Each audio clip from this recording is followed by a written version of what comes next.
여러분 안녕하십니까? 이번 시간에는 리더십 이론의 변천에 대해서 말씀을 드리겠습니다. 여러분, 모든 이론은 진화한다. 이 가정에 대해서 동의하십니까? 네, 그렇습니다. 모든 이론은 진화하죠. 세상이 바뀌기 때문입니다. 리더십도 예외는 아니죠. 리더십의 변화를 정확하게 하려면 어떻게 될까요? 바로 가정 파괴입니다. 물론 패밀리를 파괴하라는 그런 가정이 아니고 어썸션이죠. 가설입니다. 기존에 갖고 있던 개념들을 파괴해야 된다는 것이죠. 첫 번째가 조직과 관련된 가정들입니다. 물론 다른 여러 가지가 있겠지만요. 첫 번째 우리가 파괴해야 될 가정 중에 하나가 뭐냐면요. 대마불사입니다. 조직이 크면 그만큼 안전하다. 이미 여러분도 알고 계시겠지만 이제는 조직을 더 이상 믿을 수가 없습니다. 조직이 나빠진 게 아니라 조직이 그만큼 긴박해지고 절박해진 것이죠. 조직을 더 이상 믿을 수 없는 이유는 조직이 경쟁력 끝에 있기 때문입니다. 그래서 큰 조직일수록 자기의 경쟁력을 한번 점검해 보는 것이 중요해졌다고 볼 수 있겠습니다. 두 번째는 실적이 곧 생존이다. 이 말은 일부는 맞고 일부는 맞지 않습니다. 실적을 내지 않고 성과를 내지 않고 생존하기는 어렵죠. 그러나 실적만 따져본다면 오히려 역풍을 맞을 수가 있습니다. 잘 나가는 리더들이, 일 잘하던 리더들이, 성과를 잘 내는 리더들이 역풍을 맞는 경우는 너무나 많죠. 여러분 어떻습니까? 조직의 이익은 개인의 이익을 넘지 못합니다. 조직의 성과를 위해서 직원들의 희생과 헌신을 강요만 하면 직원들이 금방 도전을 하죠. 여러 가지 형태로 도전을 하기 때문에 오히려 잘하려고 그러던 리더들이 역풍을 맞아서 낭패를 보는 경우가 많습니다. 리더가 공격을 받는 요소들은 많아졌죠. 리더십 상향평가라든지 아니면 투서라든지 SNS 블라인드 비난을 한다든지 이것만 있는 게 아니고요. 그냥 퇴사를 해버리는 거예요. 그만둬버리는 거예요. 크게 두 번째 리더십 자체에 대한 가정의 첫 번째는 뭐냐면 내 직원은 내가 통제할 수 있다는 가정입니다. 이거 큰일 납니다. 내 직원이 내 편이 아닐 수 있는 것이죠. 어떠한 구속력도 없습니다. 과거처럼 목구멍이 포도청이랄 때는요. 평생 저 윗사람을 모셔야 되기 때문에 또 내 고가를 결정하기 때문에 승진을 결정해 주기 때문에 리더를 무조건 따랐죠. 무서웠던 거예요. 그러나 지금은 그렇지 않습니다. 오히려 역갑질이라는 단어가 있을 정도로요. 이렇게 부하 직원들이 자기 상사 말을 맹목적으로 따르지는 않는 것이죠. 그렇기 때문에 기존의 생각처럼 내 직원은 내 맘대로 할 수 있다는 생각 그 자체를 이미 안 하고 계시겠지만 이제 앞으로는 더 그런 생각은 굉장히 위험해집니다. 어떻게 나한테 그럴 수가 있을까? 그럴 수 있죠. 옛날엔 이런 말도 하지 않습니까? 너 내 맘 알지? 몰라요.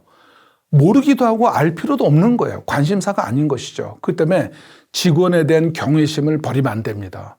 그리고 아무도 믿어서는 안 되는 것이죠. 근데 두 번째는 직급이 권력이다. 과거엔 그랬습니다. 연공서열이 중시될 때는요. 직급이 높으면 그만큼의 권한도 있죠. 그 권한은 또 권력이 되고 그랬습니다. 지금은 그렇지 않습니다. 이제 직급이 모든 것을 이제 축소하게 되는 그런 때가 됐죠. 소위 애자일 조직, 민첩한 조직이죠. 우리가 잘 아는 도요타 자동차는요. GM을 따라잡아서 1등을 했습니다. 그 도요타는 2019년도에 9개의 조직 개편을 3개로 줄였어요.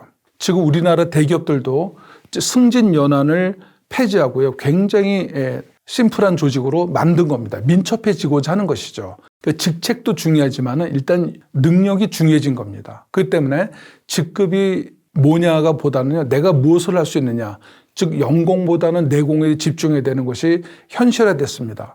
그 이유 중에 하나는 조직이 고령화입니다. 옛날엔 피라미드 조직일 때는요.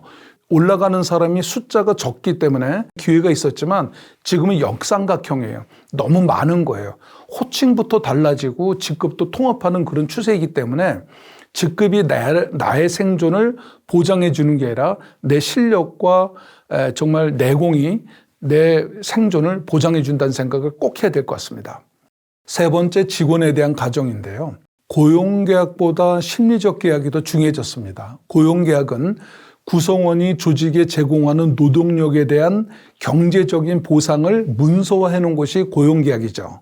그렇죠? 그러면 일만 하면 돈을 받는 것이죠. 또 돈 준 만큼 일을 시켜 먹으면 됐어요. 근데 지금은 안 그렇죠.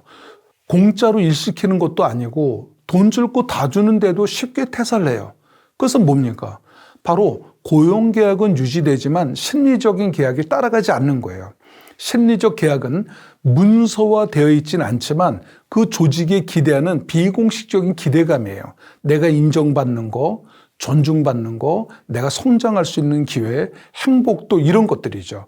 이런 게 충족이 안 되면 바로 떠나는 거예요. 오히려 월급이 나가지 않아서 떠나는 경우보단 월급은 나가지만은 본인들이 여기서 만족하지 못해서 떠나는 경우가 더 많습니다. 근데 조심해야 될 것은요, 의사결정자들은 요새 직원들이, 젊은 직원들 특히 만약 보상 때문에, 돈 때문에 자꾸 조직을 떠난다고 하는데 저는 그렇게 생각하지 않습니다.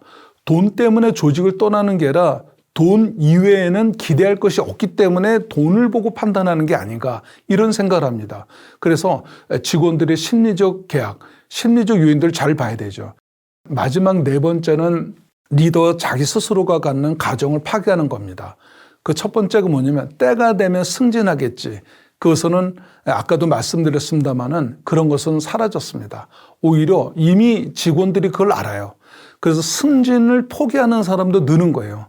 승진 포기하고 어려운 일 안 하고 책임 안 지고 딱 그냥 끝까지 정년까지 가고 임금 피크 간다, 이런 생각들도 많이 하죠. 그것도 뭐 굳이 부정할 필요는 없습니다만은요. 우리가 정년이 돼서 퇴사를 하더라도요, 20, 30년 더 살아야 돼요. 뭘로 살 수 있을까요? 그러니까 끝까지 간다가 목표가 되면 안 되고요. 끝을 보기 전에 내가 무엇을 준비해야 되는지 스스로 생각을 해야 됩니다. 그다음에 경험이 많은 리더가 성공할 것이다. 꼭 그럴까요?